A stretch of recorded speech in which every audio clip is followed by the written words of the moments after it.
আজকে বানাবো পটল গোবিন্দ। রেসিপিটা জানতে হলে পুরো ভিডিওটা দেখুন। কড়াই একটু তেল দিয়ে তার মধ্যে আলু দিয়ে দিলাম আর পটল দিয়ে দিলাম। আলু আর পটলগুলো যেমন আলু পটলের রসা করা হয় সেই রকম মাপের বানিয়ে নিতে হবে। তারপরে একটু লবণ দিলাম, একটু হলুদ দিয়ে দিলাম।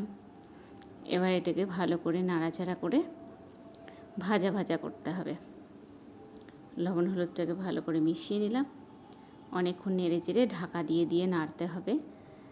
নেড়ে তারপরে মাঝে মধ্যে ঢাকনা খুলছি আর নেড়ে নেড়ে দিচ্ছি। তারপরে আস্তে আস্তে আমাদের আলু আর পটলগুলো ভাজা হয়ে গেছে।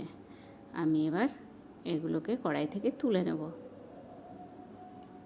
লাল লাল করে ভেজে নিয়েছি, হাফেরও বেশি প্রায় সেদ্ধ হয়েই গেছে।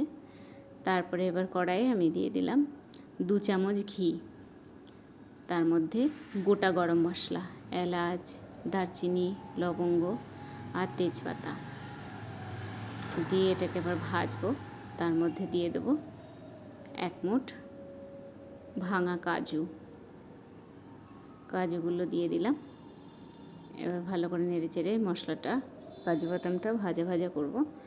তার মধ্যে দেব গোবিন্দভোগ চাল। গোবিন্দভোগ চাল আমি ধুয়ে বাটিতে ভিজিয়ে রেখে দিয়েছিলাম। সেই গোবিন্দভোগ চালটা আমি এর মধ্যে দিয়ে দেব। দেখুন আমি এখানে ছোট একটা বাটির 1 বাটি চাল নিয়েছি। চালটাকে ভালো করে নেড়ে ভাজা ভাজা করতে হবে। করে আমি এবার তুলে রেখে দিয়েছি। এবারে কড়াইয়ে 1 চামচ তেল দিয়ে দিলাম। তেলের জায়গায় আপনারা ঘি ব্যবহার করতে পারেন, কিন্তু আমি অতটা ঘি দেব না, কারণ চাল ভাজার সময় ঘি দেওয়া হয়েছে, তাই এখন আমি তেল ব্যবহার করলাম।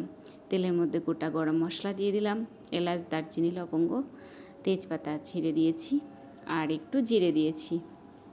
দিয়ে মশলাটা ভাজা হয়ে গেছে। এর মধ্যে এবার আদা, জিরে আর লঙ্কার গুঁড়ো ভিজিয়ে রেখেছিলাম, এটা দিয়ে ভালো করে আমি এবার নেড়ে চেড়ে ভাজা ভাজা করে নেব। একটু লবণ দিয়ে দিলাম, একটু হলুদ দিয়ে দেব আর দেব সামান্য একটুখানি হিং। দিয়ে মশলাটাকে নেড়ে নেড়ে ভাজবো। এবার এর মধ্যে দিয়ে দেব ভেজে রাখা আলু আর পটলটাকে মশলার সঙ্গে ভালো করে মিক্সড করব। তারপরে দিয়ে দেব গোবিন্দভোগ চাল, যেটা কাজু আর মশলা দিয়ে ভেজে রেখেছিলাম। সেই গোবিন্দভোগ চাল পুরোটা এখানে আমি দিয়ে দিলাম। দিয়ে আলু, পটল আর মশলার সঙ্গে ভালো করে মেশাবো।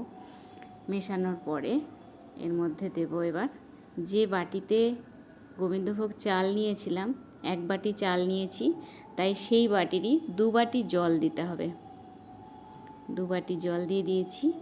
দিয়ে এবার এটাকে ভালো করে মিশিয়ে নাড়া দিয়ে দেব। নেড়ে ঢেকে দিলাম। মাঝে মধ্যে ঢাকনা খুলছি আর নেড়ে দিচ্ছি, না হলে তলায় লেগে যাবে।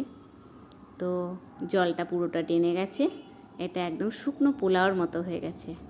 তাই রেডি আমাদের